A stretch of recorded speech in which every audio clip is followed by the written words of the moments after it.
Hospital के bed पर chemotherapy के बाद आंसू के उमड़ते सैलाब को रोकने की असफल कोशिश करती मैं मोनिका, तुम्हारी माँ। शायद मैं अपने दोनों बच्चों से न मिल पाऊँ, पर अपने दिल की आवाज़, अपनी भावनाएं, एहसास और मजबूरियाँ मैं लिख रही हूँ, जो तुम्हें मेरे मरने के बाद पढ़ने को मिले। और तब मेरी भटकती आत्मा को, जो बिना किसी अपराध के अपराध बोध से ग्रस्त है, मुक्ति मिल जाए। पहले मैं अपने बेटे आयुष से कुछ कहना चाहती हूँ। बेटा, तुम 5 साल के लिए बाहरी यूनिवर्सिटी में रिसर्च के लिए गए हो। तुम चाहते तो बीच बीच में घर आ सकते थे, क्योंकि तुम्हारा दोस्त रितेश साल में एक बार घर आता है। तुम्हारे साथ ही तो गया है। खैर, तुम्हें मुझसे शिकायत है कि मैंने तुम्हें बहुत छोटी उम्र में हॉस्टल में डाल दिया था, और इस शिकायत ने शायद अब नफ़रत का रूप ले लिया है, ऐसा मुझे लगता है। बेटा आयुष, मैं शादी के बाद जब ससुराल आई तो मायके से बिल्कुल उल्टा माहौल था। तुम्हारे दादाजी रेलवे के ठेकेदार थे। तुम्हारे पापा कुछ नहीं करते थे। दादा और दादी बेहद दबंग किस्म के थे। हमारी शादी भी झूठ बोलकर धोखे से हुई थी। स्कूल कॉलेज में डिबेट में हमेशा ट्रॉफी जीतने वाली मोनिका शादी के बाद आंसू को अपना नसीब और साथी बना चुकी थी। घर में हमेशा लोगों का आना जाना, पीना पिलाना चलता रहता। मैं रसोई में फरमाइश के अनुसार दिन रात जुटी रहती। तुम्हारी दादी झूले पर बैठी बैठी मेरी कमी निकालती या मेरे मायके की बुराई करती रहती। तुम्हारे पापा भी दादाजी के पैसों पर अपनी कमाई का पैसा समझने की गलतफहमी पाल रहे थे। अपने माता पिता के इस एहसान तले वो दबे रहते थे। तुम्हारा जन्म हुआ, पार्टी हुई, शराब का दौर देर रात तक चला। तुम्हारे दोनों मामा आए थे, जो मुझसे छोटे थे। उन्हें ये माहौल बिल्कुल भी नहीं भाया। मेरा भाई मनीष इसी महीने बैंक में नौकरी ज्वाइन किया था, और छोटा भाई मोहित अभी पढ़ रहा था। पति में स्वाभिमान हो, खुददार हो, और सबसे बड़ी बात, अपने पैरों पर खड़ा हो, तभी अपनी पत्नी के लिए कोई स्टैंड ले सकता है। और तुम्हारे पापा तो वैसाखी यानी अपने पिता के सहारे थे। तुम 3 साल के हो गए थे। मैंने एडमिशन के लिए तुम्हारे पापा से बात की। उन्होंने कहा पापा जी से बात करूँगा। बहुत कोशिश के बाद 5वें साल में तुम्हारा एडमिशन हुआ। थोड़ी देर के लिए पढ़ाने बैठती। तुम्हारे दादाजी गाड़ी में घुमाने जाने का प्रलोभन देकर तो कभी टीवी के नाम पर तुम्हें बुला लेते। एक दिन किसी ने अधजले सिगरेट का टुकड़ा फेंक दिया था ड्राइंग रूम में, जिसे तुम उठाकर पी रहे थे, और तुम्हारे दादाजी ताली बजाकर हंस रहे थे। तुम्हारे पापा भी वहीं खड़े थे। मैंने तुम्हें बुलाया तो तुम्हारे दादाजी चिल्लाने लगे, अपनी पत्नी को समझा दो वरना। और तुम्हारे पापा मेरा बाल पकड़कर बोले, औकात में रहो।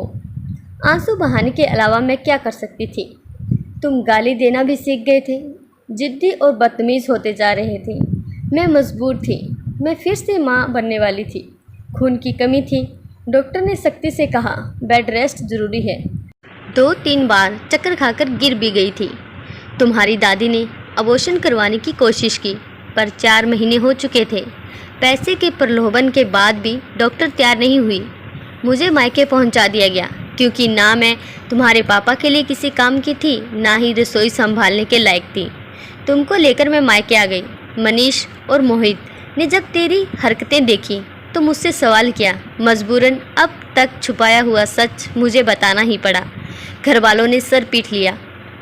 मनीष और मोहित दोनों तुम्हें हॉस्टल में डालने पर अड़ गए। तुम्हारे दादाजी ने एक कॉन्ट्रैक्ट हासिल करने के लिए बहुत पैसा लगाया था, और जी जान से लगे थे इसमें बहुत मुनाफा होने वाला था। वो किसी दूसरे को मिल गया। उन्हें इतना सदमा लगा कि बीपी हाई हो गया और हार्ट अटैक आया। 4 महीने हॉस्पिटल में एडमिट रहे। पैसा पानी की तरह बह रहा था, पर कोई फ़ायदा नहीं था। तुम्हारे भविष्य के लिए ये हादसा सही समय पर हुआ था। तुम्हारा एडमिशन तुम्हारे दोनों मामा अथक प्रयास से अच्छे स्कूल में करवा दिए, और तुम हॉस्टल चले गए। इतने छोटे से बच्चे को हॉस्टल भेजना मेरे लिए कितनी बड़ी परीक्षा की घड़ी थी। मेरी आंखें हमेशा आंसुओं से भरी रहती। तुम्हारे लिए किस दिन और किस रात मैंने आंसू नहीं बहाया होगा। जब तू पिता बनोगे तब तुम्हें एहसास होगा कलेजे के टुकड़े को अपने से दूर करना कितना मुश्किल होता है। पर तुम्हारे भविष्य के लिए मैंने ये भी किया। फिर इशिता का जन्म हुआ। दोनों भाई जब भी मुझे रोते हुए देखते, मुझे समझाते, आयुष का भविष्य देखो, अपने आंसुओं को मत बहने दो। 4 महीने की इशिता को लेकर मैं ससुराल आ गई। तुम्हारे बारे में ज़्यादा कुछ किसी ने नहीं पूछा, क्योंकि सभी तुम्हारे दादाजी में लगे थे। उन्हें हॉस्पिटल से घर लाया गया था। घर में ही एक नर्स को रखा गया था। 1 महीने बाद ही उनकी मृत्यु हो गई। बहुत सारे कर्ज उन पर था। चुकाते चुकाते घर भी बिक गया। किराए के छोटे से घर में मैं, तुम्हारी दादी, पापा और इशिता आ गई। गांव की ज़मीन बेचकर जो पैसे मिले उससे घर चल रहा था। तुम्हारे पापा आज तक जिस बैसाखी के सहारे चलते थे वो अब नहीं रहा। मैं घर पर बच्चों को ट्यूशन पढ़ाने लगी। दोनों भाई हर महीने पैसे देते, तुम्हारा पूरा खर्च वही दे रहे थे। फिर मैं एक प्राइवेट स्कूल में पढ़ाने लगी और घर पर ट्यूशन भी करती। इतने के बाद भी माँ बेटे का व्यवहार मेरे लिए वही था। परिस्थितियाँ मुझ जैसी मुखर लड़की को दब्बू बना दी। तुम छुट्टियों में ज़्यादातर नानी के घर आते।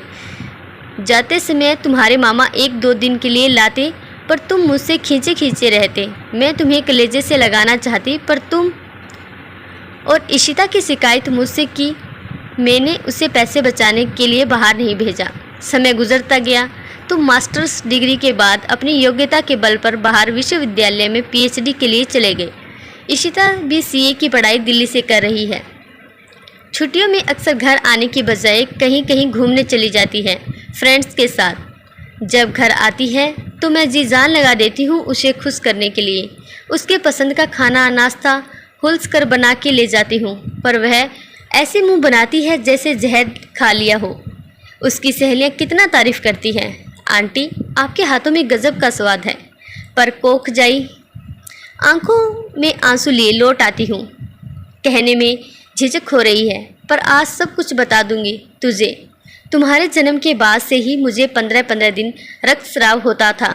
तुम्हारे पापा से कहा तो बोले ये आम बात है, सभी औरतों को होता है। इशिता के जन्म के बाद मायके में थी, तब लेडी डॉक्टर को दिखाया। उन्होंने कुछ परहेज बताया, रेस्ट, पौष्टिक भोजन और टेंशन नहीं लेना। ससुराल में इसमें से कुछ भी संभव नहीं था। लापरवाही, तनाव और तुम्हारी आंखों में मेरे लिए शिकायत मुझे तोड़ने के लिए काफ़ी था। काश कि तू मेरे आंसू देख पाते, तुम्हारे पापा मेरी मजबूरी समझ पाते। कहते हैं बेटियां माँ के दुख दर्द को समझती हैं, पर इशिता तुम, तबीयत खराब होने पर भी तुमने कभी 1 कप चाय 1 गिलास पानी मुझे प्यार से दे दिए होती तो मैं निहाल हो जाती। तुम कहती दादी ठीक ही कहती, जब से ब्याह के आई है महारानी बीमार ही रहती है। नखरे इसके मैं और मेरा बेटा दोनों समझते हैं। अब तो मुझे भी समझ आ रहा है। मोहित राखी में आकर मुझे ले गया।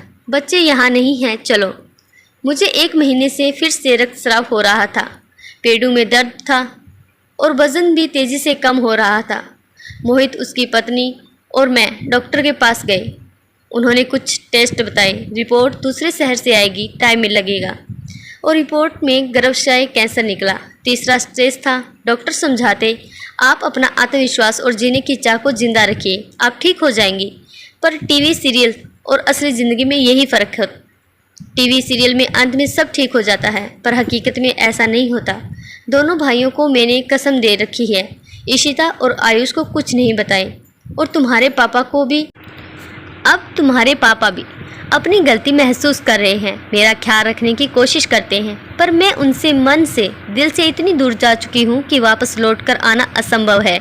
आंसुओं के सैलाब से शब्द धुंधले हो रहे हैं। मनीष और मोहित पूरी कोशिश कर रहे हैं इलाज के लिए, पूजा पाठ सब कुछ की मैं ठीक हो जाऊँ, पर मेरी जीने की इच्छा खत्म हो चुकी है। डॉक्टर राउंड पर आने वाले हैं। मैं अपने आंसू पोंछ रही हूँ। मेरी मजबूरियाँ जानकर शायद तुम मुझे माफ़ कर दो बेटा। तुम्हारी माँ मोनिका, जिसकी ममता के मुँह गवाह सिर्फ आंसू ही रहे हैं, जो बेजुबान है। कहानी अच्छी लगी हो तो इसे लाइक ज़रूर कीजिएगा। यदि आप चैनल पर नए हैं तो इस चैनल को सब्सक्राइब ज़रूर कीजिएगा। धन्यवाद।